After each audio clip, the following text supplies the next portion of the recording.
시청자 여러분 안녕하십니까. 황보승이 장성호의 정치업 오늘 두 번째 시간입니다.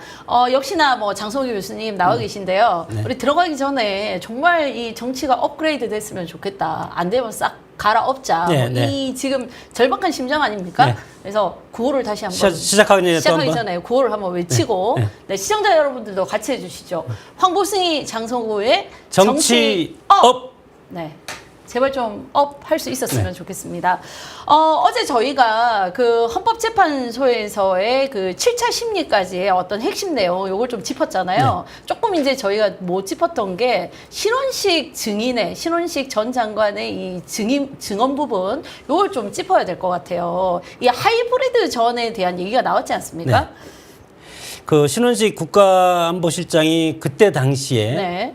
국방부 장관을 할 때 경험을 어제 얘기한 겁니다. 네. 물론 뭐 안가 회동도 있었지만 그것은 농담이었고 우리가 뭐 친구들과 이렇게 술을 마시거나 얘기할 때 야, 저 국회 너무 엉망이니까 저거 다 없애버리자, 폭파해버리자, 막 이런 얘기도 하지 않습니까? 네. 그렇기 때문에 나라를 걱정하고 민주당의 저 국회의 어떤 여러 가지 폭거 그런 것을 이제 걱정을 하는 차원에서 얘기를 했다고 이제 증언을 했고, 그리고 어제 중요한 것이 하이브리드 전쟁이라고 네. 그 개념을 네.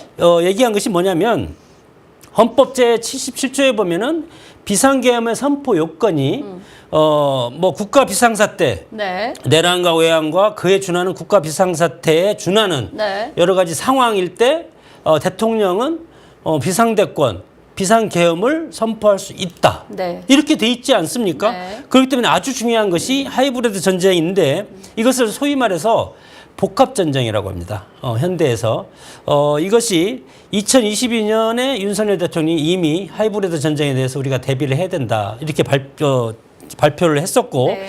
여기에서 핵심적인 것은 우리의 여러 가지 IT라든가 이런 것이 안보 위협이 다가오는데 그 핵심은 중국이다. 네. 이렇게 이제 적시를 하고 미국의 트럼프 대통령이 지금 취임을 했지만 미국 제일주의의 가장 핵심주의적인 것은 중국을 견제해야 된다는 것 아닙니까? 네. 그리고 트럼프 대통령도 마찬가지로 부정선거에 대해서 본인도 억울하게 당했다. 이런 이제 관점도 있고 그래서 제가 좀 하나 지적하고 싶은 네. 게요. 지금 대한민국에서 간첩 수사를 국정원에서 안 하잖아요. 그렇죠. 우리가 간첩 수사하면은 북한이 간첩 안 보냅니까?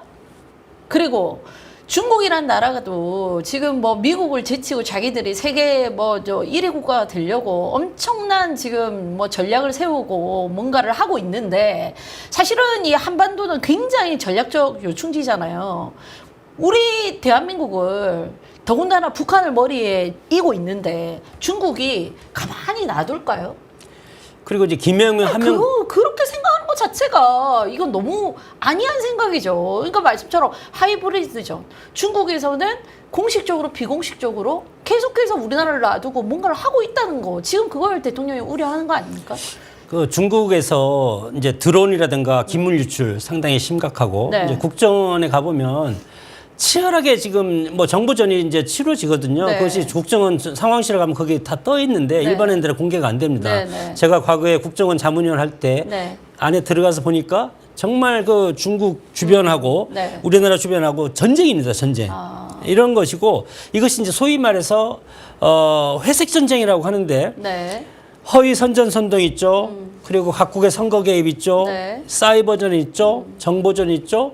또 내란전 있지. 네. 여론전 있지. 네. 이런 것들이 상당히 심각하기 때문에 이런 것이 이번 선관위 문제도 있고 해서 대통령이 비상계엄을 발동하게 된 국가 비상사태에 해당되는 것이 이 하이브리드 전쟁으로 인해서 네. 우리가 안보 위협을 받고 있기 때문에 이것에 대해서 우리가 경각심을 갖고 대비를 해야 된다. 네. 그런 취지였다고 생각이 듭니다. 네. 그리고 최근에 이제 이게 중국에서, 그러니까 화교죠, 화교. 네. 이 화교들이 의도적으로 이제 대한민국 국적으로 안 바꾼대요. 이분들은 그냥 겉으로 보면 그냥 중국말을 할 수는 있지만 한국 사람하고 똑같거든요. 그렇죠. 근데 이분들이 뭐 저기 자제분들을 그 애들이 뭐 글로벌 전형, 외국인 전형 이런 걸로 우리나라 저기 학생들은 죽을 똥 살 똥 공부를 해도 서울대 의대를 못 가기가 힘든데 지금 글로벌 전형으로 수능과 상관없이 내신과 상관없이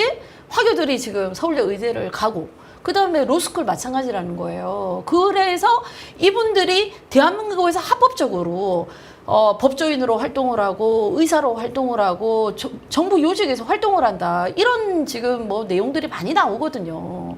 좀 우리가 좀 경각심을 가져야 되는 거 아니냐. 경각심을 가져야 되고 우리 지방에 가서 지방대 같은 경우는 특히 이제 중국 유학생들이 상당히 많은데 그래서 지방으로 제가 많더라고요. 과거에 네. 그 배제대 정형외과 교수를 했었는데 네.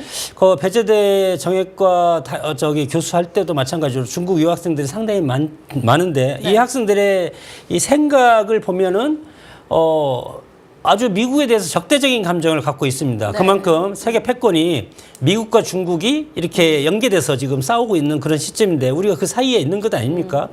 그렇기 때문에 우리가 중국의 우리 지금 방금 말씀하셨던 화교라든가 이런 부분이 우리나라 구석구석에 지금 파고 들어가고 있고 특히 뭐 이런 상황이 더 지속된다면 앞으로 어떤 일이 있을지도 모르지 않습니까? 네. 거기에다가 네. 정부에서 지금 국회에서도 마찬가지로 지금 개헌을 한다고 지금 요구하지 않습니까? 네. 대통령이 지금 살아있는데 네. 거기에서 개헌의 여러 가지 요소 중에서 내각제 개헌을 한다는 말이 있습니다. 네. 그런데 내각제 개헌이 엄청 위험한 게 내각제 개헌을 하면 결국은 우리가 중국의 영향력에 들어갈 수 있는 훨씬 쉬운 권력 구조가 내각제라고 그럽니다. 네. 그래서 대통령 뭐 4년 중임이라든가 대통령 권한을 분리해서 뭐 이원 집정부라든가 그런 걸 하면 되는데 내각제 개헌으로 권력 구조를 개편하면 우리가 중국과 훨씬 더 쉽게 이렇게 엮일 수 있는 그런 가능성이 있기 때문에 이런 네. 것도 네. 앞으로 정치권에서 상당히 조심해야 될 문제라고 생각이 듭니다. 자, 7차 이 변론에 있어서 이제 핵심적인 내용 이상민 장관이 이제 증언한 부분도 네. 저희가 짚어봤고 신원식 장관 부분 지금 짚어봤는데 핵심은 그겁니다. 중국과의 어떤 하이브리드 전에 그 대비해야 된다라는 인식 이런 것들이 이제 비상계엄의 어떤 원인이었다. 이제 이거를 얘기를 한 거고요.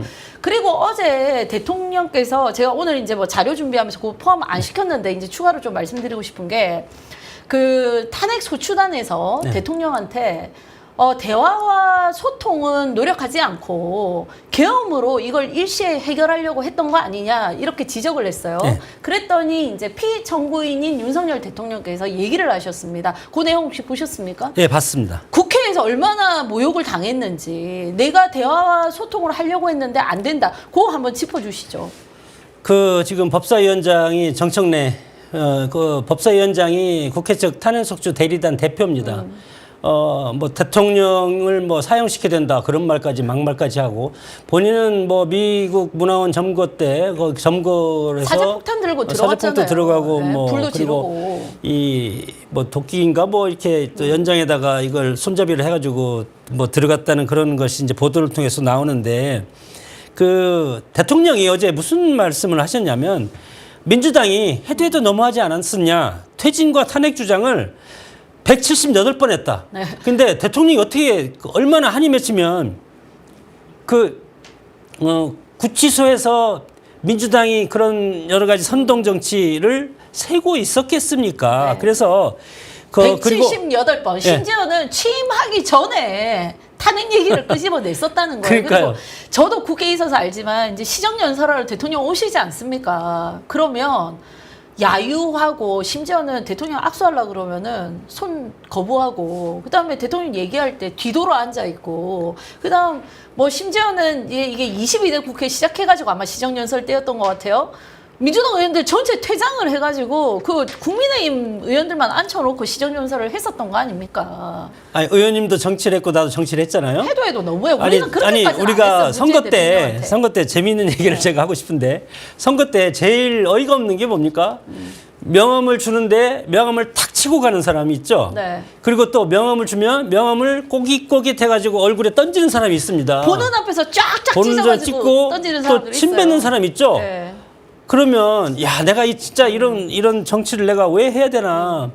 나도 인간인데 그런 생각 많이 옛날에 들지 않았습니까? 아, 많이 들었죠. 그러니까 네. 대통령은 인간적 모멸감을 엄청 느끼죠. 특히 대통령은 정치를 처음 하는 분이고 평생 검사하고 틀에 짜진 거에다가 어떤 법적인 거에서 성과를 내면 되는 그런 일을 하다가 22번 탄핵을 당해요. 제2요구를 말도 안 되는 걸 하니까 특검법이라든가 말도 안 하니까 제2요구권을 38번 했다는 건 아닙니까? 네. 그리고 마지막 예산 삭감을 할 때 대통령 특활비가 빵원. 빵원. 국정원 빵원. 빵원. 감사원 빵원. 경찰 빵원. 경찰 부식비, 식비 이런 거 못 먹게 빵원. 이렇게 되면 국가를 무너뜨리려는 그런 것이 민주당. 그래서 뭐 비상대권은 국회에서 대통령을 탄핵할 수 있는 그런 권한을 줬다면 대통령한테는 비상계엄을 준 겁니다. 네. 비상계엄은 고도의 통치행위로서 대통령이 이거에 대해서 정말 비상 조치를 취할 수 있는 것은 대통령의 고유의 권한이기 때문에 네. 이것을 누가 판단합니까? 그래서 하이브리드 전쟁이라든가 이런 것들 때문에 대통령은 비상계엄을 선포할 수밖에 없었다. 그렇게 해서 어제 정청래 소추위원장도 마찬가지로 KO 당한 것 아닌가 그렇게 생각이 듭니다. 네. 자, 오늘은 이 탄핵과 관련해서 여러 인물들의 말들을 좀 조명해 보려고 합니다. 먼저 화면 한번 띄워주시죠. 네, MB정부 법제처장이었던 이석연 처장이 윤 재판관 전원 일체로 파면될 것, 3월 초 선고 전망 이렇게 얘기를 했는데요. 이분은 이 말씀 어떻게 생각하세요? 그 애국 시민들이 광장에 나가서 투쟁을 하고 서로 대통령의 파면 금지 그리고 원직 복귀, 직무 복귀 이런 걸 요구하는데 정말 MB정부라는 것은 MB정부의 법제처장이라는 분은 정말 이 법에 대해서는 정말 잘하는 분 아니겠습니까? 그러게요. 그리고 네. 지금 대통령의 지지율이 50%를 넘고 있고 이런 상황에서 그리고 2030이라든가 전 국민이 지금 상당히 전국적으로 동시에 지금 결집하고 있는데 이렇게 찬물을 끼얹는 저런 분들은 네. 정말 문제가 있다. 아니, 그리고 이분이- 왜 예단을 합니까? 그러니까 이분이 21대 총선에서 국민의힘 그 당시 이제 미래통합당. 통합당 예. 공관위원으로 활동을 하셨었거든요. 근데 얼마 전에 보니까 이재명 대표랑 유튜브에 나와서 1대1 인터뷰를 하고 있더라고요. 왜 이러시는 거예요? 그래서 보수가 안 되는 겁니다. 이 기회에 뭐 정말 이제 어려운 지금 상황이 지나가고 있지만 저렇게 시대착오적이라고 저는 생각을 하고 헌법재판소가 하는데 법제처장이라는 것은 그리고 공관위원장 그때 당시에 당의 보수 여당의 핵심 공관위원장 출신이 저렇게 찬물을 끼얹는 그런 발언을 하는 것은 상당히 부적절하고 네. 그럼 민주당이 저렇게 얘기하는 사람이 있습니까? 이재명 대표 사법 리스크가 있고 재판이 5개 있고 수많은 이런 것들을 받고 있는 이런 이재명 대표에 대해서 민주당 출신들이 누가 이재명 대표 사퇴해라 물러나라 하는 사람이 있습니까? 없죠. 뭐 선고 돼가지고 유죄 근데 왜- 판결 거다 아무도 그런 얘기 안 하죠. 똑같은 대한민국에서 진보라든가 민주당 세력들은 저런 사람이 없는데 왜 보수에는 저렇게 저런 말이 물론 이것이 뭐 다양성이라든가 다원성이라든가 그런 걸 존재하는 것은 상당히 좋지만 그럼에도 불구하고 저렇게 부적절하게 네. 지금은 하나로 뭉쳐야 될 때 아닙니까? 대통령이 헌재에서 심판이 날 때까지는 하나로 누구든지 뭉쳐서 같이 한 대우로 가고 나중에 끝나고 나서 이제 서로 이거에 대해서 잘잘못을 가릴 필요는 있을지언정 저렇게 찬물을 끼얹는 것은 추운 엄동설안이죠. 엄동설안. 네. 엄동설안에 거리에 나가서 이렇게 투쟁하고 대통령 위해서 염원하고 그렇게 단일 대우로 가는 애국 시민들한테 저런 모습은 정말 안 좋은 모습이라고 생각이 듭니다. 아니 그리고 상식적인 선에서 지금 헌법재판소에서 하고 있는 재판이 공정하다, 절차를 지키고 있다 이렇게 지금 못 보는 거잖아요. 왜냐하면 대통령이 뭐 이렇게 발언하려고 발언 신청을 받아주지도 않아요. 그리고 대통령이 증인들한테 질문할 수 있잖아요. 피청구인이 그것도 지금 못하게 하는 게 한두 번이 아니라는 거예요. 근데 이분 이제 얘기하신 거 보면 아니 당연히 민주당에서 추천했는데 민주당하고 가까운 사람 하겠지 보수 뭐 우파에 있는 사람 추천하겠냐 극우 하겠냐 이런 얘기를 했거든요. 물론 헌법재판관 9명이 뭐 대통령 3명 추천 뭐 국회에서 3명 또 어디서 하죠? 대법원에서 네, 3명, 그다음에 국회 추천명 3명에는 민주당 1명, 국민의힘 1명, 그다음에 합의로 1명. 그러면 그 스펙트럼을 보면은 어떻게 지금 4대4 구도가 나옵니까? 안 나와야 되잖아요. 근데 너무나 지금 편향성을 갖고 있는 판사들로 나뉘어져 있다. 특히나 이 좌파 판사들이 지금 뭐 하여튼 그 성향을 우리가 그 동생이 뭐 대통령 저기 탄핵시키겠다라고 하는 뭐 단체에 들어와서 활동을 하고 있는 이미선 재판관의 여동생 그 이상희 변호사 문제, 정계성 변호사의 남편은 저희 재판관의 남편은 지금 그 탄핵 소추단에 단장하고 있는 옛날 헌법재판소 재판관 출신 그분하고 그렇죠. 법무법인 공익재단에 같이 지금 활동하시잖아요. 그리고 문영배 재판관은 어떻습니까? 본인이 우리법 연구회에서도 내가 가장 좌측에 있다라고 본인이 밝히신 분이에요. 이런 그리고 이제 지금 문영배 저 권한대행이죠. 네. 권한대행은 이재명 대표와 사법연수 18기 동기입니다. 아니, 물론 그리고 동기일 수도 있지만 밀접하게 거기서 소통하시고. 노동법 학회를 또 같이 했어요. 그리고 또 부산이시잖아요. 네. 유엔군 묘지에 가서 뭐라고 했어요? 유엔군이 왜 이 땅에 왔냐? 그래서 네. 군인보다 민간인 2배 이상 더 죽었다. 네. 이런 얘기를 하고 있는 것은 그러면서 이석연 이분이 뭐 정치 재판 하는 곳이다, 헌법 재판 이렇게 얘기하는 거 굉장히 부적절하다는 생각이 들고요.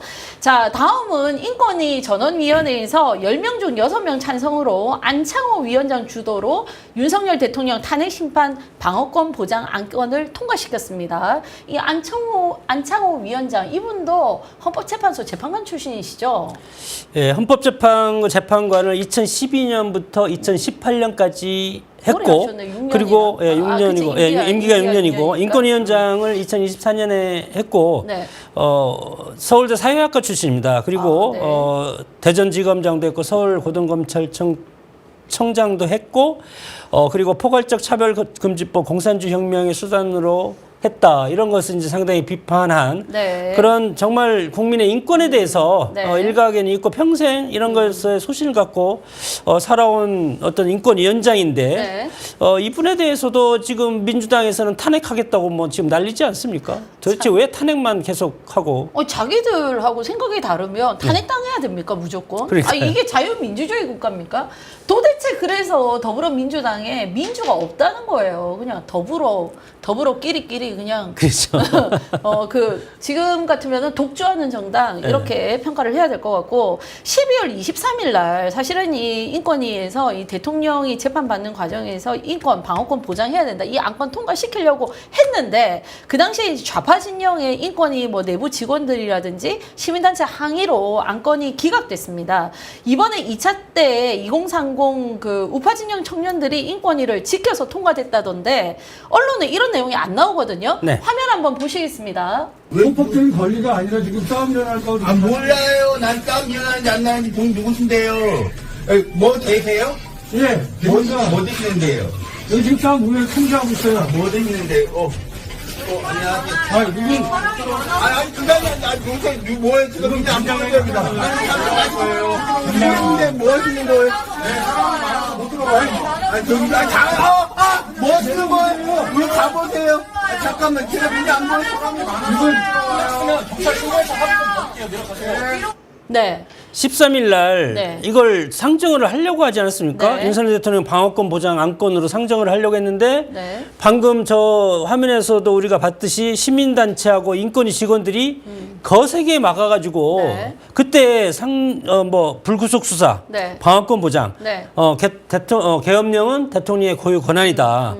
그래서 안건을 상정하려고 했는데 이것을 내란 동조 세력이라고 운운하면서 시민단체와 그 인권위 일부 직원들이 네. 이것을 막았습니다. 네. 이걸 주도한 분이 김영원 상임위원과 이충상 위원 네. 이 두 분이 주도를 해서 이 사람들을 탄핵해야 된다. 네. 이렇게 또 이제 뭐 지금 민주당에서 하고 있고 네.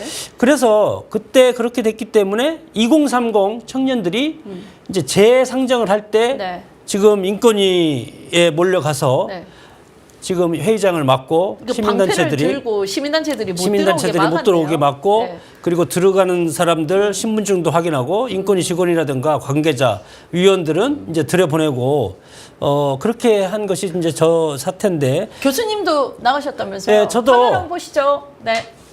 사진 잘 찍으셨던데. 사진 없습니까? 네, 네. 국민인권 보장하라 인권위원회 앞에 이게 아마 요 심의 통과된 날 하루 전날인가요? 네, 하루 당일날인가요? 전날 혼자 가셨어요? 하루 전날 우리 국민의힘 원외위원장들이 한 30명 정도 네. 저기에 가서 네. 국민인권 보장하라 그리고 대통령도 국민이다.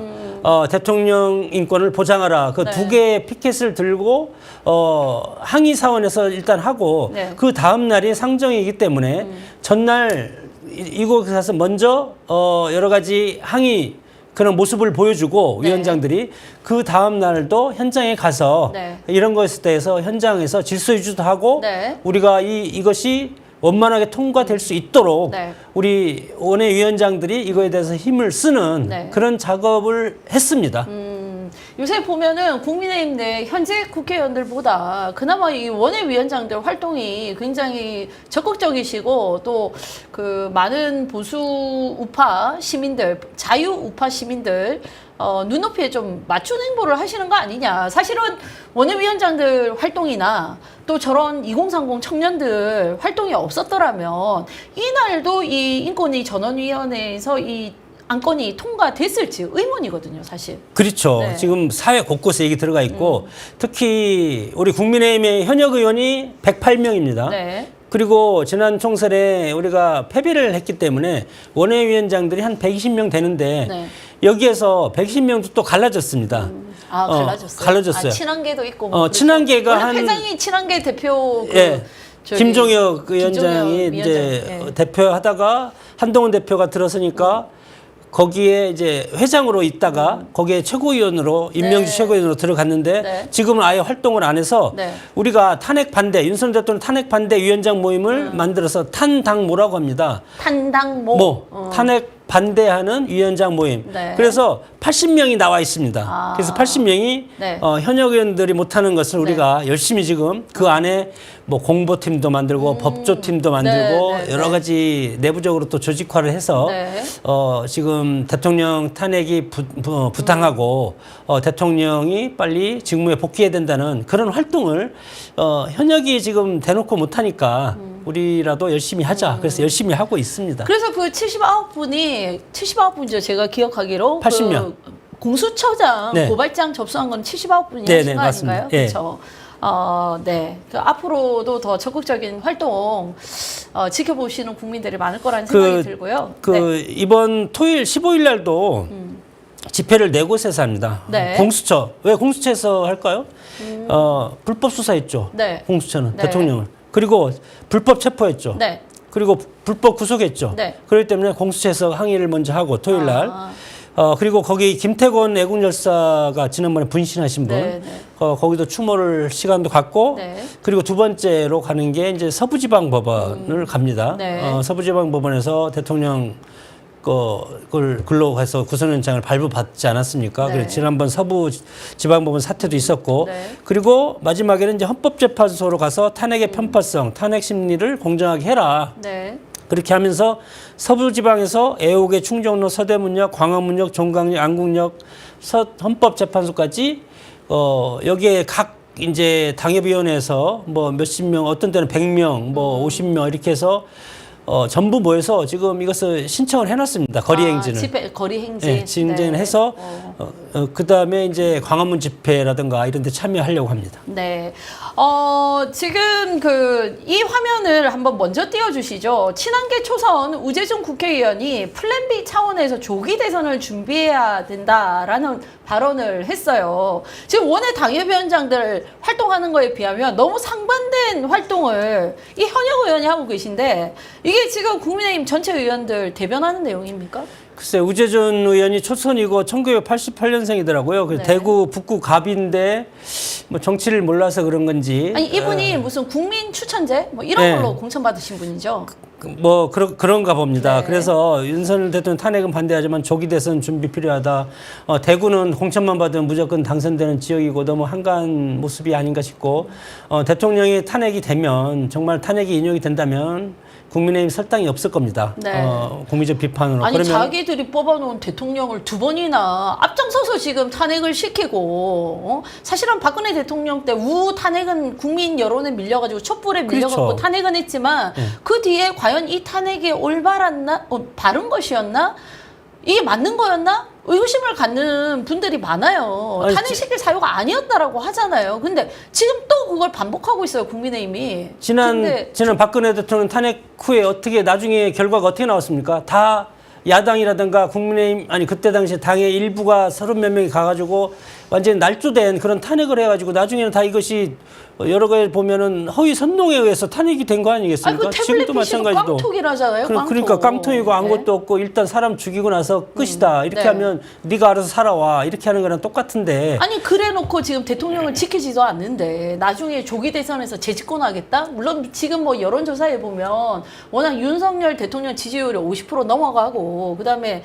뭐 상대적으로 민주당에 대한 어떤 비판으로 네. 국민의힘 지지율이 민주당을 초월했어요. 그러면서 이제 정권을 연장할 것이냐 뭐 바꿀 것이냐 재창출할 것이냐에서 정권 연장 비율이 높아져 있거든요. 그렇다고 해서 만약에 대통령이 만약에 탄핵이 되면 국민의힘이 재집권할 수 있을까요? 그렇게 생각하는 것 자체가 너무 웃긴 거 아닙니까?